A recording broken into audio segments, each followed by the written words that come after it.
And we are live on Proline TV, the R-Lads Football Network. I'm your host, Greg DePalma, and we're going to be talking about the Denver Broncos. And so whenever we talk about Denver, we bring in Chris Tomasson from the Denver Gazette. How's it going, Chris? Going well. Thanks for having me, Greg. Really appreciate it. It's always fun. And one of these times, I'm going to surprise you, and I'll invite Jan on with me. So, all right. I think that'll be a great conversation, even though nobody knows what we're talking about. But I'll keep that between me and Chris. Okay, so let's get right into it, because we spoke about a couple of months ago before the draft, and we went over some of the free agency needs and things of that nature, which we'll touch up on a little bit here as we go through the depth chart. But let's get right to the top of the draft here, Chris, because there were a lot of fans for the process who thought that Denver was going to zero in on a running back as early as round one, and that running back would have more than likely have been Marion Hampton. And Hampton was there, but he was not the choice. So the Broncos decided, no, we're not going to go running back one. We're going to go position and then running back two. Did that basically only occur because Jahdae Barron was available, because he was just too good to pass up? Yeah, I think that was a key element there. I mean, they went into the draft with running back as their biggest need, but it was such a deep draft class. They were not committed to taking a running back in the first round. I mean, they liked a lot of running backs, and a lot of them they had, rated very close to one another. But the fact that Barron fell to them at 20, I mean, they couldn't resist that. They had him ranked, way higher, maybe even in the top 10. And you've got the best cornerback in the league and Pat Surtain on one side, and they're thinking, hey, for the long-term future, we could maybe get a guy for the other side to complement Surtain. So I think if Barron wasn't there, they might have traded down. George Payton, the general manager, mentioned that there was a possibility of a running back trading down for, he didn't give his name, but I think it was Travion Henderson of Ohio State. Okay. So I'm thinking if Barron wasn't there, they might have traded down and possibly nabbed Henderson late first round, early second, that range. Henderson, of course, goes early second the next day to New England, and then the Broncos had the 51 pick in the second round. They traded down twice and then eventually went with Harvey as their running back at the number 60 spot. Yeah, and who knows, maybe because how the fans are and the media, that we're going to find out in a few years what kind of a career does Barron have and what kind of a career does Hampton have, because now he's on the Chargers of all teams.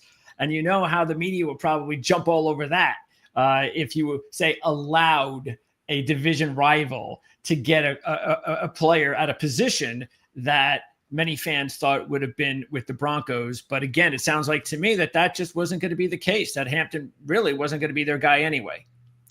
Well, they were looking perhaps for a more complimentary type back. I mean, I specifically asked Sean Payton before the draft, if they were looking for a, quote, bell cow running back. And he said in his system, he prefers, not a type of guy that carries 25 times a game, but spreading the wealth, two backs, maybe 10 to 15 carries for each. And, I think they like having that now with Harvey. I mean, if he is as advertised, maybe he gets 10, 15 carries per game, and then you got the big back that they drafted last year in Audric Estime, different type of back who maybe duplicated Hampton a little bit, but obviously Hampton is better than Estime. Estime was, I believe, a 5th-round pick. And so you got those two guys, but then you still have Jaleel McLaughlin in the mix. So we'll have to see where he factors in. I mean, they've got 3 running backs who will battle for playing time. Regarding Barron, and we'll open up on defense with the first 3 picks here, all 3 of the defensive picks. But do you think that they're just going to be open-minded regarding his versatility, being a nickel and then playing outside last year?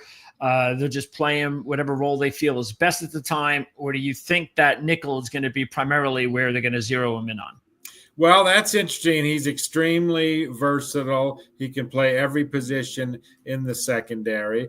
And it'll be interesting to see if they give him a look at the outside corner spot. I mean, Riley Moss was okay last year as a starter, slipped at the end of the year, but part of that he was coming back from a knee injury, maybe wasn't quite the same late in the season. So, that'll be interesting to see if he'll compete for an outside spot.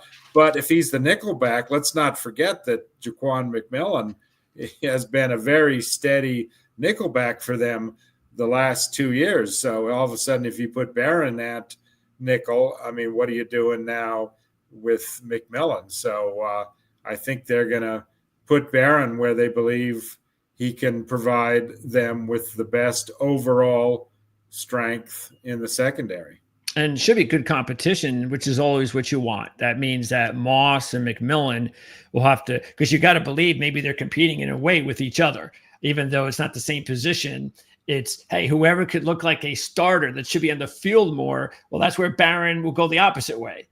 That sounds like that's what's going to happen, right? Yeah, and they're a team that doesn't mind, rotating in at times the other cornerback. I mean, obviously you want Surtain out there the whole time. Some teams will, they're dead set at playing their cornerbacks all the snaps, but they're willing to rotate in their cornerbacks. I mean, not just the nickel, obviously, but the other outside guys. So it'll be interesting what they do and what kind of packages they come up with. I mean, they might come up with some packages where you have all four of those guys I just mentioned: Surtain, Moss, McMillan, and Barron, and then maybe you have just one safety with that package or something like that. Before we move out of the secondary, Hufanga was a key pickup. And what does that do to the secondary? Are they pretty set, you think? Are they pretty happy with the overall look of the secondary starters and the bench? Well, he's expected to move in. I mean, he was a first-team All-Pro 2022. He's expected to move in as the starter at safety opposite Brandon Jones. I mean, it's kind of a similar situation maybe at safety. I mean, I mentioned Riley Moss. I mean, he was okay. And PJ Locke, I mean, he also was okay. And, maybe that's even be nice. He struggled at the end of the season, really had a tough outing in the playoffs there against Buffalo. So, they're about competition, getting better.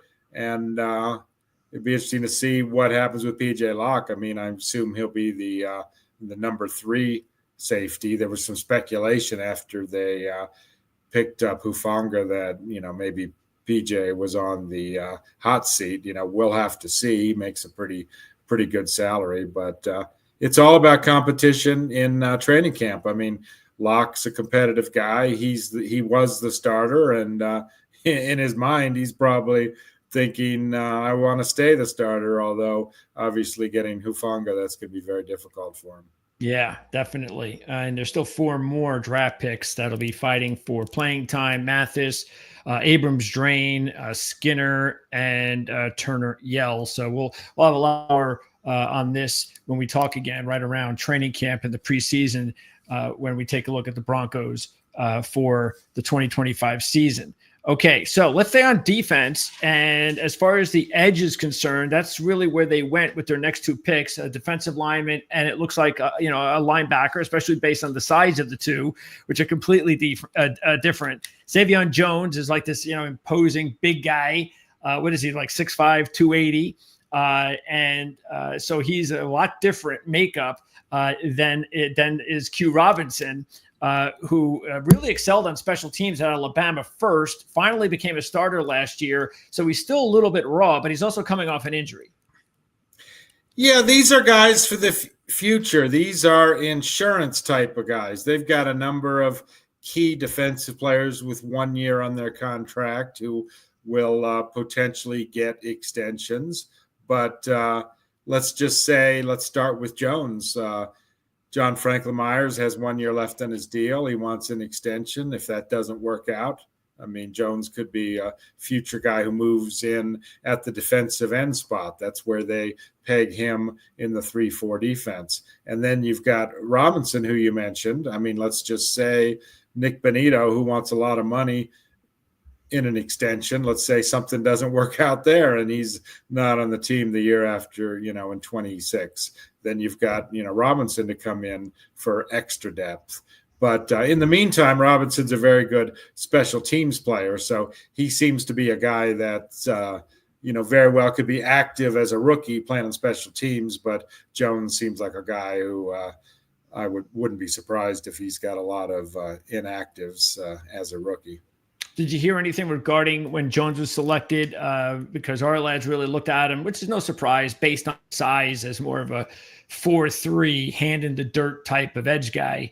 That's not what Denver plays, even though the size is fine. He could play anyway. But was there did they mention anything regarding a specific role that they have for Jones? Well, they said flat out, George Payton, we consider him a defensive end in their 3-4 alignment. So, okay, a lot of people characterized him as an edge, and an edge for the Broncos is as an outside linebacker, but they're not looking at him. Too big. Yeah. All right. And Robinson, have you heard anything regarding his health? Is he going to be ready, good to go? Has he participated at all yet? Yeah, I think he had the elbow. No, he said he's doing fine and that sort of thing. So okay, yeah. I mean, he looked pretty good during the one rookie minicamp practice that we were able to watch a couple weeks ago. And before we move over to offense, there's one guy, I believe, just one. No, there's a couple of guys actually out of all the UDFAs, and they're in the teal here on the Arled's depth chart. Oh, and by the way, speaking of Arled's, just want to remind everybody, one of the great assets here that I have, that being Chris, of course, being able to interview him and talk about the Broncos and their draft picks is because a lot of what I gather here, I'm going to be using to put into the Arled's 2025 draft review guide, which will be out in a few weeks. So we'll have a link in the description of the on-demand videos. You can check that out. And again, it should be coming out the last week of June. So look out for that. Denver is one of the teams I'm responsible for. All 32 teams will be in here. A little bit of a synopsis on the draft picks, as well as key free agents and UDFAs. And that's why I bring up here with those UDFAs on defense, a couple of them stick out to me.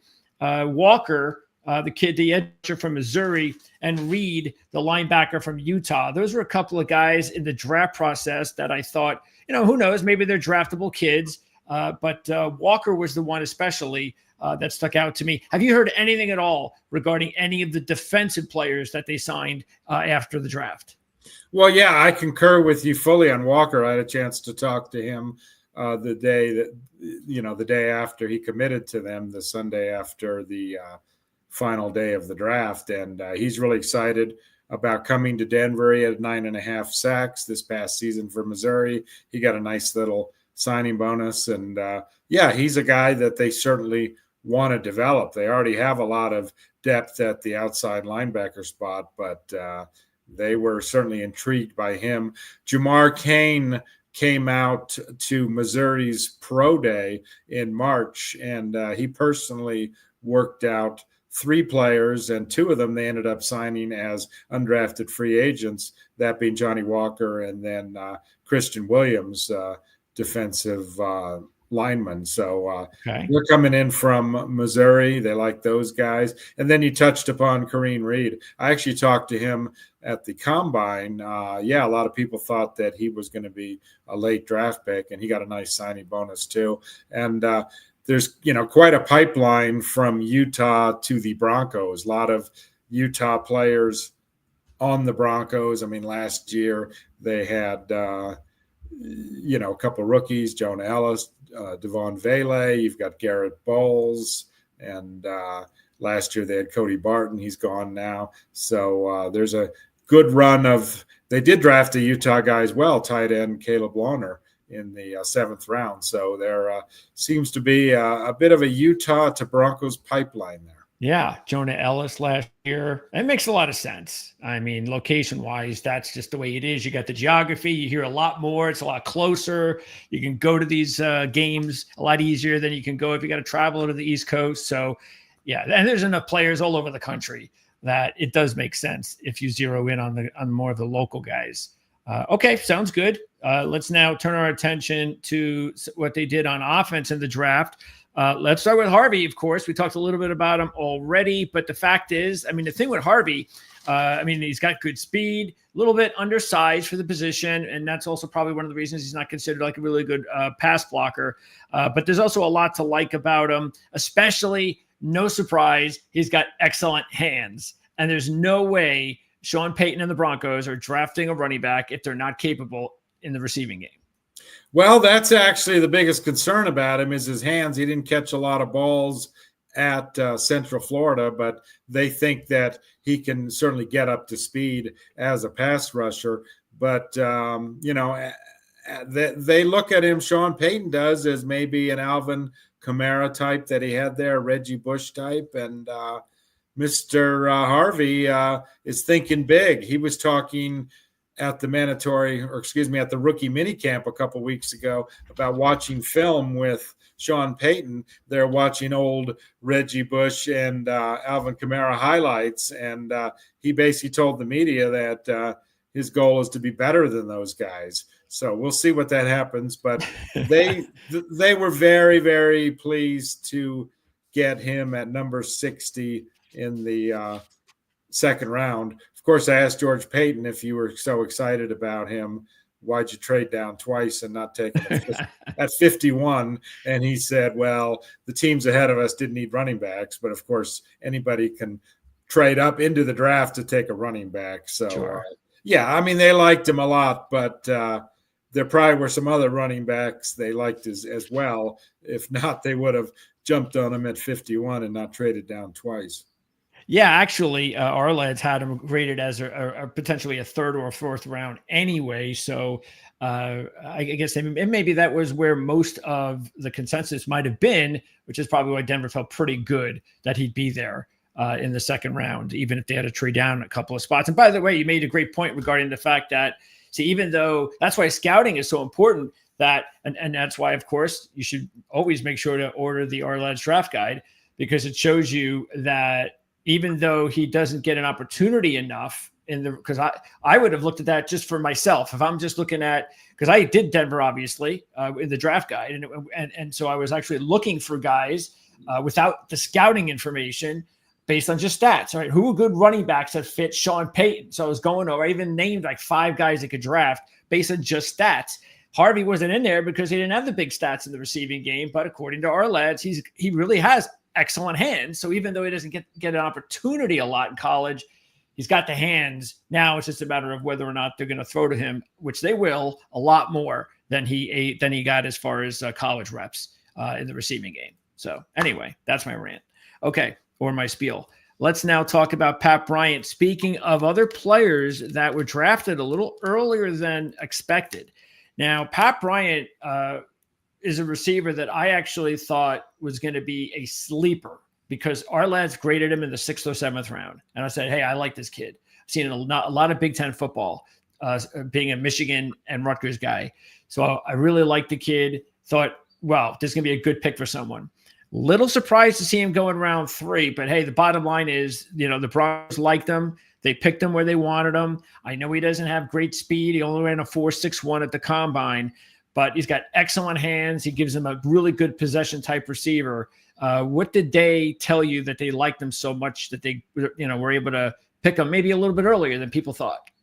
Well, that's another Sean Payton special there. He loves big receivers. I mean, last year they drafted Devon Vele, who we touched upon earlier, in the 7th round, and he had a pretty darn good rookie season for a 7th rounder. And now after he was selected, Peyton compared him to Michael Thomas, who we had and caught a whole bunch of balls for him in New Orleans. I mean, that's pretty steep comparison to a guy who, before he got hurt, was perhaps the top receiver in the league.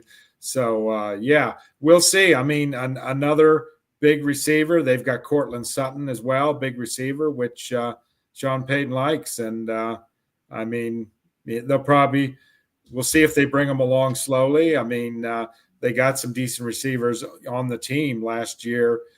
Franklin and Veli as rookies.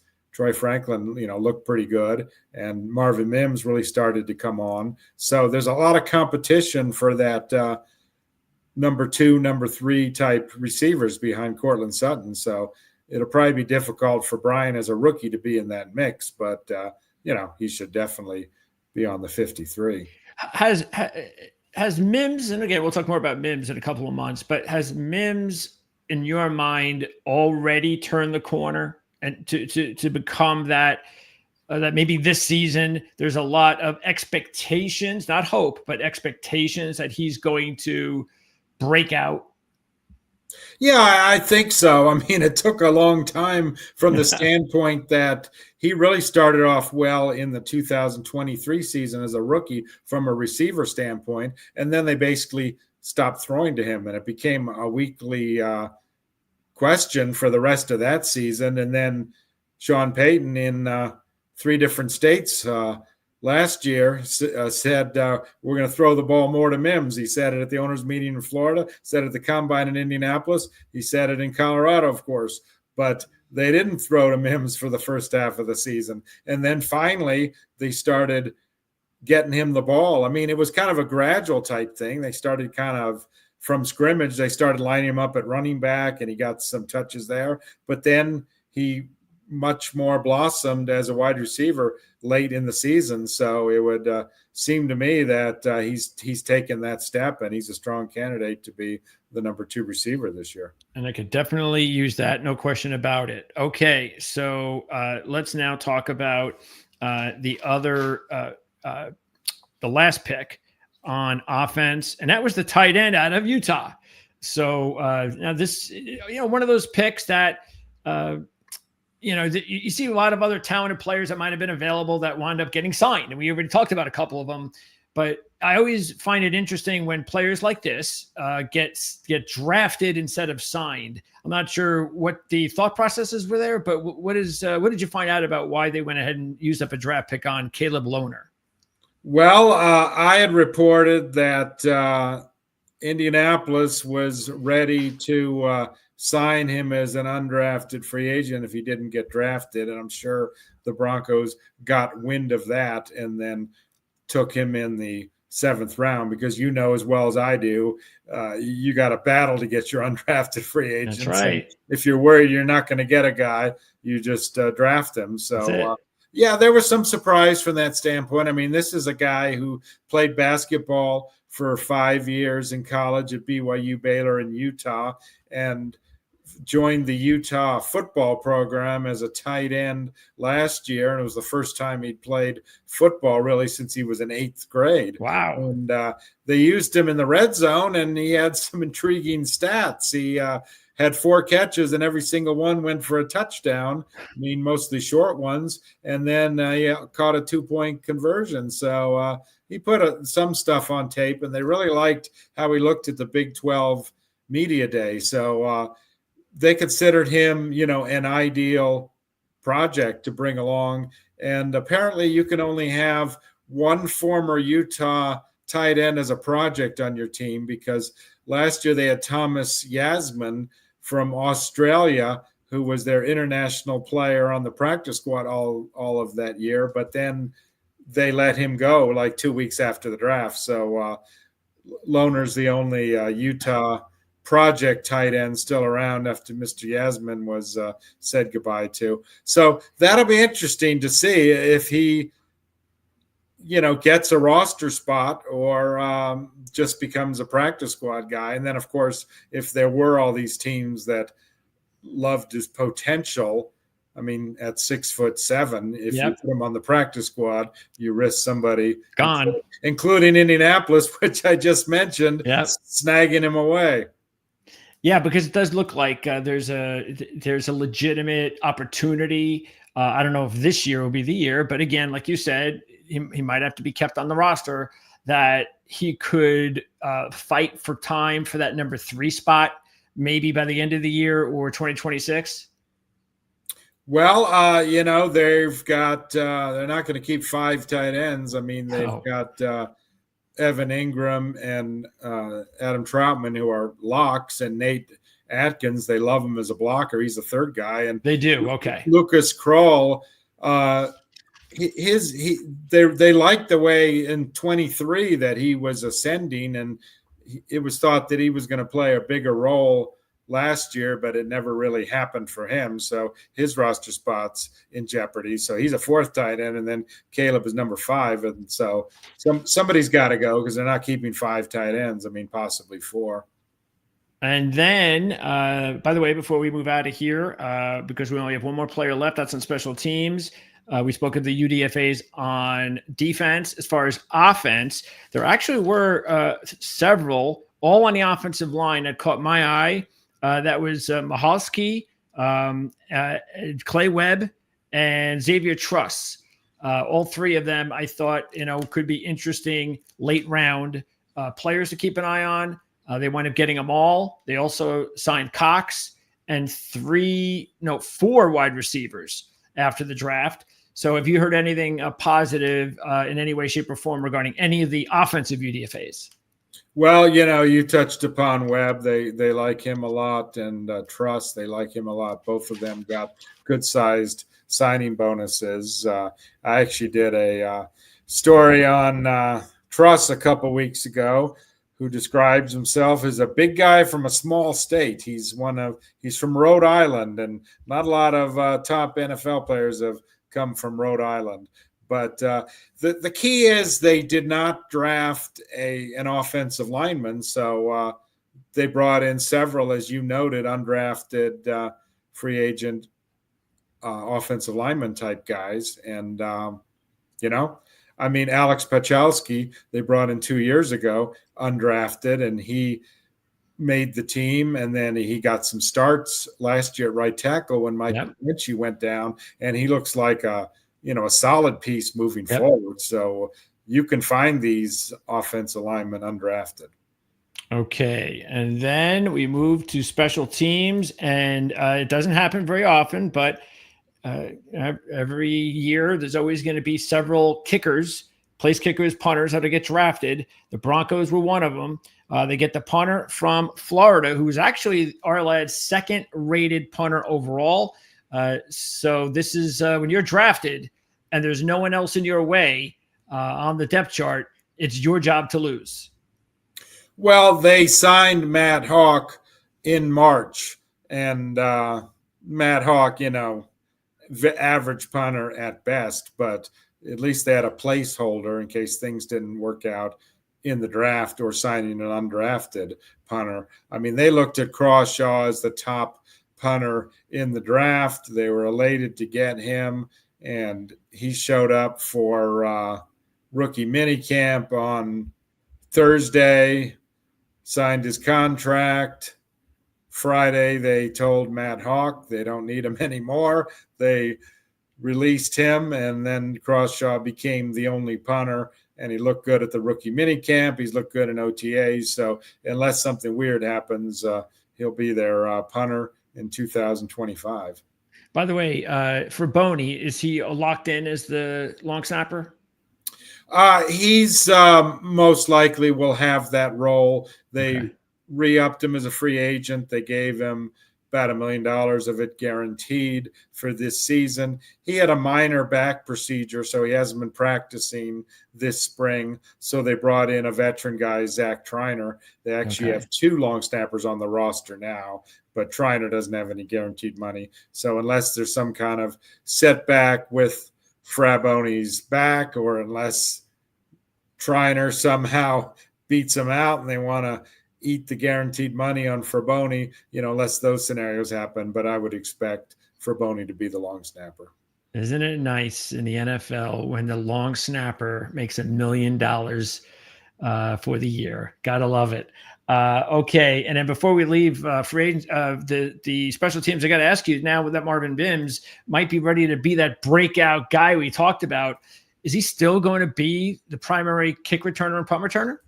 Oh yeah, unequivocally. I mean, there was talk that last year. I mean, when he was a rookie in 2023, if he had had enough kickoff returns, he had the highest average in the league. And then last year, there was talk that, okay, with these new kickoff rules, he's going to get a lot more opportunities. It didn't happen. He only had 7 returns the entire season. Teams just kicked the ball out of the end zone or kicked away from them. But with the rule change, the ball moving out to the 35, the Broncos believe that that's big for Mims, that he's going to get more return opportunities. But as Darren Rizzi said, I mean, if they want to keep kicking the ball out of the end zone, we'll take it at the 35. Yeah, absolutely.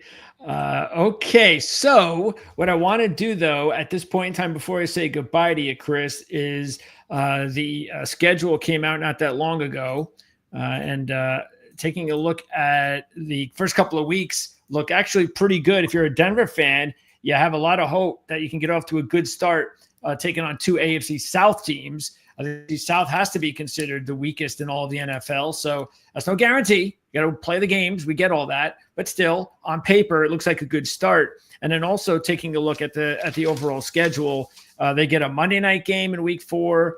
They get 2 Thursday night games. They get a Sunday night game. They also get a Europe game. And their bye is way back in Week 12. I guess that's one of the more significant things about the schedule is that they have to wait all the way to Week 12 for the bye. Do you think that could be a plus and a minus?